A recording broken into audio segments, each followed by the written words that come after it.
And so now what I'd like to do is I'd like to welcome Associate Professor Dame Teuila Percival, who is an honorary academic at the University of Auckland, and she's a trailblazing leader of Pacific Health here in New Zealand.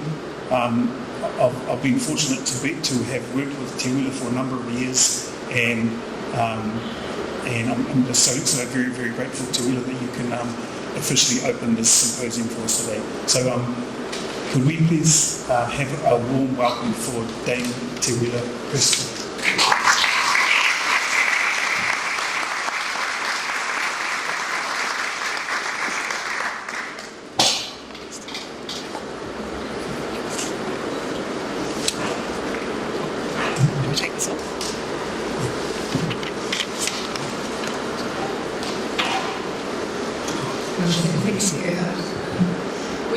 We go way back, and when I was a doctor, he was a good friend of mine, and I'm very pleased to be here. And I feel a bit overwhelmed really, because I'm not a public health person. I'm not a scientist. I'm a frontline clinician. I do a little bit of research, but mainly I'm a clinician. And I'm really pleased to be here to support my friend and his colleagues with this really important mahi of trying to make a change to our food environment.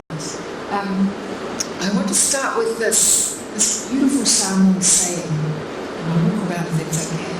E fofo, e alamea. And we use this as a way of building up our enthusiasm so we can do things together and sort things out. It's a wonderful, very common saying that we Samoans have.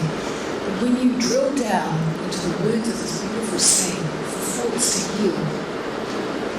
The alamea is the poisonous starfish in our reefs. If you stand on the alamea, you're going to get a poison foot. It's going to be red, sore, it's going to be a problem. And what this tells us is the solution, the healing to that poisonous starfish is to turn it over and stick your foot in the mucousy mouth, and that will heal the poison. So the really important message from this, which is what I take, is it's not enough just to know stuff, you have to do something. And I really support and acknowledge the work of my colleague Gerhard and his colleagues in taking that message. So moving beyond the science and doing research and entering the realms of advocacy, activism, lobbying, civil disobedience, dare I say, but moving beyond just finding out stuff and actually doing stuff. So this is my message today if we talk about alamea. So I'm a paediatrician, and this photograph was taken in 2002. And back in 2002, we started a program for obese children in South Auckland. It was called Kids in Action. And at the time, child obesity wasn't on the radar of the policy, the funders, or our managers. So we had an after-hours evening clinic on a Monday after work, and then we would go to the gym with the kids. This was our Saturday morning walk, and everything was borrowed, so we didn't have any money. Our coaches were two ex-Motor players, and we ran this program for 18 months with no money, just on a voluntary basis before we were able to get funding. And I guess back then, obesity and child obesity wasn't on the radar really. And we've moved on considerably since then, as you all know. So in my lifetime and in my 30 years as a paediatrician, we've seen the rates of obesity in the whole world, in children and adults, have just more than tripled, haven't they? And in New Zealand, the rates of child obesity continue to go up. And of course, around that, we've got adult obesity and a huge explosion in the epidemic of NCDs. And what this is showing is a difference in ethnic group. So when you look at NCDs and obesity, there's disparities. So our Pacific children, more than half of our kids are obese or overweight. And Māori have increased rates. and children in deprived neighbourhoods have obese rates. And of course, obesity itself isn't the issue, it's what goes with it. So we worry about obese children taking that obesity into adult life and the non-communicable diseases that are associated with that. We worry about children in their late years of childhood developing NCD. So I'm seeing children aged 10 with type 2 diabetes, and I see 12, 13-year-old girls with polycystic ovarian syndrome, never have a period, not going to have a period until we sort out their metabolic issues. And we see children with obstructive sleep apnea and hypertension. So this is what we worry about, the way that obesity causes morbidity in our patients. And for children, taking it into adult life, but also what's happened to them in their childhood years. So top of mind, I think, for all of us, we always hear about diabetes, and with NCDs and diabetes too, there's that disparity too. So there's more, because of the upstream issues, and some of, I guess, a little bit of genetics, there's more diabetes in our Pacific population and in our Māori population. So I think it really easy as clinicians and funders to tell people what to do and to blame all this on individuals and tell them to change their behaviour and exercise more and eat the right food. But I think the big picture is the driver of all of this is the environment. So this is a picture of some Samoan chiefs, 1925, and I just look at the body habitats of these men.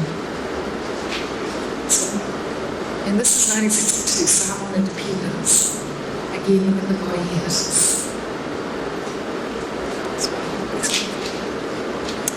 And we fast forward to present day. So our Samoan, we're still the same.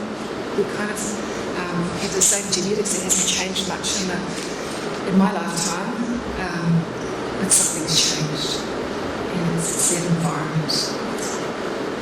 This is an old study, but it's a really nice study. It's looking at obesity prevalence, particularly extreme obesity, across the islands of Samoa. So, for those of you who know Samoa, Hawaii is rural, lots of walking, lots of growing your own food.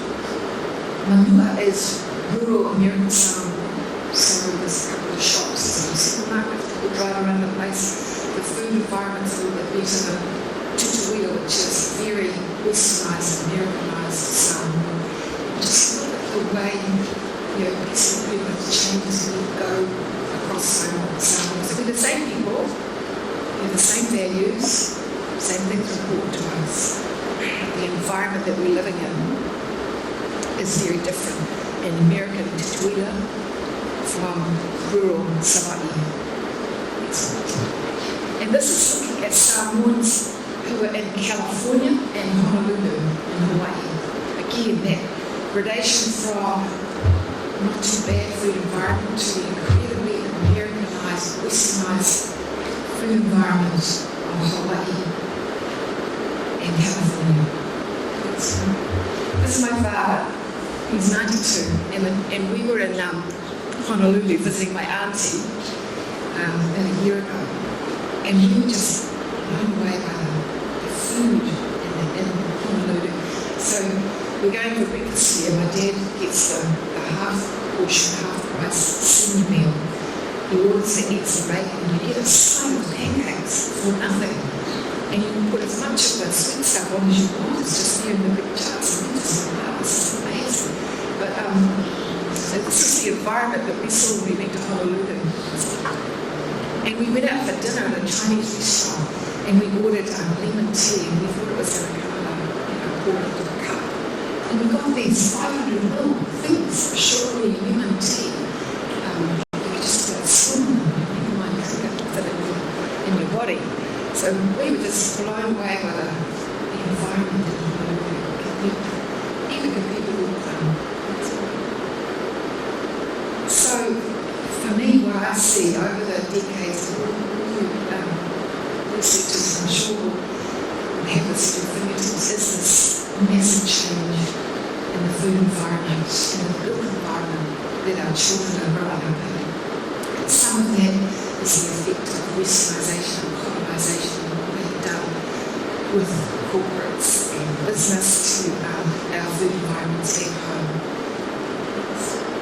And here in Auckland, when you drive around, you'll see areas where people are less likely to have the resources and education to do things, to live a healthy life. So they're living in areas where we have big food stores, don't we? So when you drive around Utara, Mangarewa, you won't see lots of healthy food outlets. You see a lot of takeaways, and we are drowning in takeaways in areas where people really need the opposite.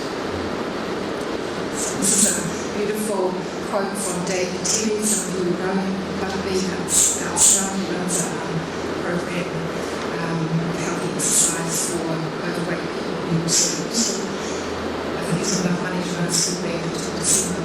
So he also commented on how our most poorest neighbourhoods are overwhelmed with poor food environments. And I think I'm a clinician, so I do have to talk to people and tell them what to do on an individual basis and a family basis. But, we can learn how we from smoking and road traffic pressures. How do we fix it with public health problems? And we do it with legislation.